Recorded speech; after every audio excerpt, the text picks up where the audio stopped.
ಮುತ್ತತ್ತಿ ಯಾವ ಕಡೆ ಹೋಗ್ಬೇಕು? ಮುತ್ತತ್ತಿ ಯಾವ ಕಡೆ ಇದೆ? ಮುತ್ತತ್ತಿ ತಗೋಮ್ಮ ನೀನೆ. ಧೈರ್ಯ ಇದೆ ನಿಮಗೆ. ನೀವು ಧೈರ್ಯ ಇದೆಯಪ್ಪ. ದೊಡ್ಡವ್ರು ಮಾತ್ರ ಬರ್ತಿದ್ದಾರೆ, ಚಿಕ್ಕವರೆಲ್ಲ ಓಡೋಗ್ತಿದ್ದಾರೆ.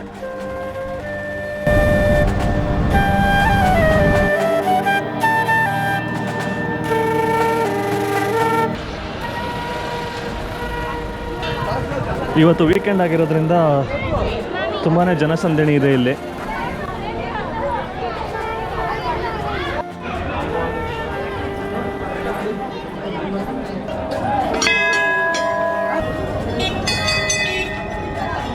ರಾಮಾಯಣದಲ್ಲಿ ಒಂದು ಪ್ರಸಂಗ ಇದೆ. ಸೀತಾಮಾತೆ ಒಂದು ನದಿಯಲ್ಲಿ ಸ್ನಾನ ಮಾಡ್ತಾ ಇರುವಾಗ ಅವ್ರದ್ದು ಮುತ್ತಿನ ಆಭರಣ ಕಳೆದೋಗುತ್ತೆ, ನೀರಲ್ಲಿ ಬೀಳುತ್ತೆ. ಅದನ್ನು ಹನುಮಂತ ಆಂಜನೇಯ ತನ್ನ ಬಾಲದಲ್ಲಿ ಹುಡುಕಿ ಆ ಮುತ್ತಿನ ಆಭರಣನ ತೆಗೆದು ಕೊಡ್ತಾನೆ. ಸೊ ಅದಕ್ಕೆ ಸೀತಾಮಾತೆ ಹನುಮಂತನ ಮುತ್ತೆತ್ತರಾಯ ಅಂತ ಕೂಗ್ತಾರೆ.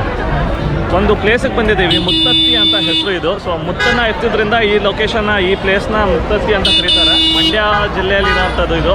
ಬೆಂಗಳೂರಿಂದ ಸುಮಾರು 100 ಕಿಲೋಮೀಟರ್ ದೂರದಲ್ಲಿರೋವಂಥದ್ದು. ಸೊ ಆ ದೇವಸ್ಥಾನಕ್ಕೆ ಬಂದಿದ್ದೀನಿ ಇವತ್ತು. ಹನುಮಂತನ ರಾಯನ ದೇವಸ್ಥಾನ. ತುಂಬ ಜನಗಳು ಇದ್ದಾರೆ ಇವತ್ತು.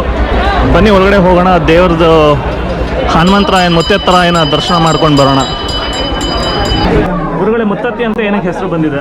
ಇಲ್ಲಿ ರಾಮರು, ಸೀತೆ, ಲಕ್ಷ್ಮಣ, ಆಂಜನೇಯ ಲಂಕೆಯಿಂದ ವಾಪಸ್ ಬಂದಾಗಲೂ, ಅಯೋಧ್ಯೆಯಿಂದ ವಿಶ್ರಾಂತಿಗೆ ಅಂತ ಬಂದಾಗಲೂ ಇಲ್ಲ ಸೀತಾದೇವಿ ನದಿಗೆ ಸ್ನಾನ ಮಾಡುವಾಗ ಮುಕ್ತಿ ಕಳೆದು ಬರ್ತಾನೆ ಸೀತಾದೇವಿದು.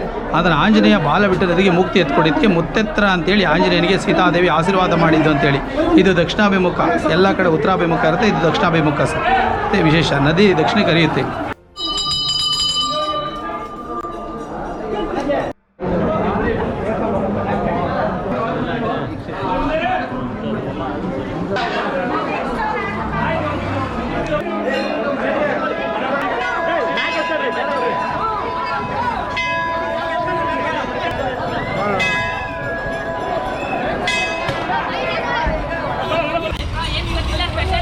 ಹೌದು.